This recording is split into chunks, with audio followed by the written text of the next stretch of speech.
The shuttle pitched its nose upward and flew off toward the upper atmosphere, no doubt trying to get out of here before anyone shot it out of the sky. So, this was Isara's escape plan? Too bad it wasn't going to. Without warning, Isara shot upward, propelled by bent gravity. She curled up into a ball and tumbled sideways over the top of the fountain. "No!" Melissa screeched. Instinct kicked in, and she ran around the fountain as fast as her legs could carry her. That vile witch wasn't getting away. Not this time. Someone had to make the woman answer for her crimes.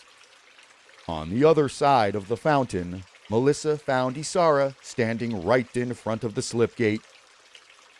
"Cheer up, girl," the woman said.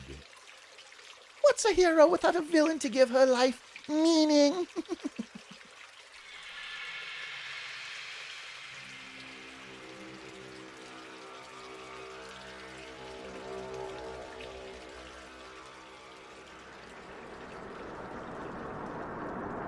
A warp bubble surrounded Isara's body before Melissa could get close enough to do anything. The other woman was a blurry figure, standing there with a mocking grin. And even though sound could not pass through the barrier, Melissa knew she was laughing. The bubble collapsed to a point and vanished.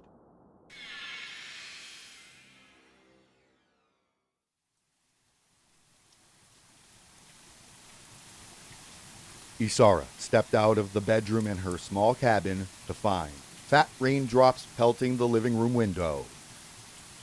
Water cascaded over the glass in sheets, making it nearly impossible to see the thick forest of pine trees beyond.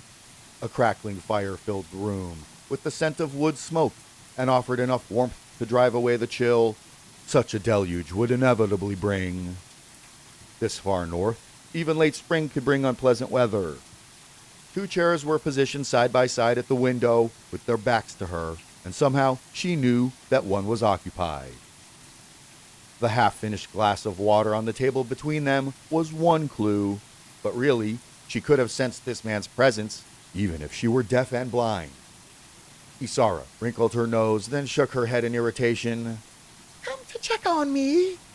she asked, striding across the room. "You know I have the situation well in hand. The Anzari will be pleased." As she rounded his chair, she found Grecken Slade sitting with a blank expression on his face, staring vacantly through the window. The man looked just as handsome as he always did, with smooth skin, tilted eyes, and black hair that fell past the small of his back. "I am aware of your progress. And your assessment?"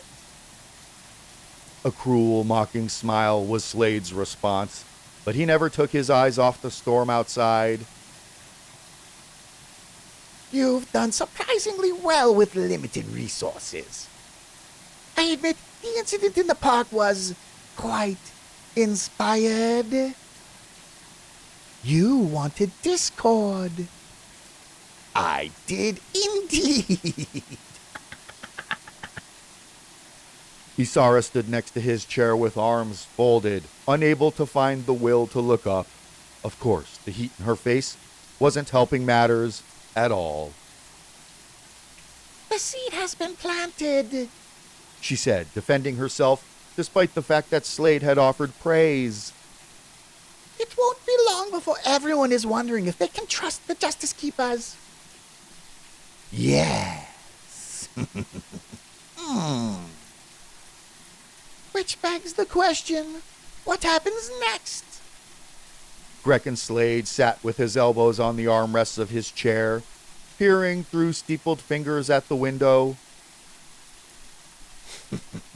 "Why, I should think that would be obvious," he replied. "We begin the next phase of our plan."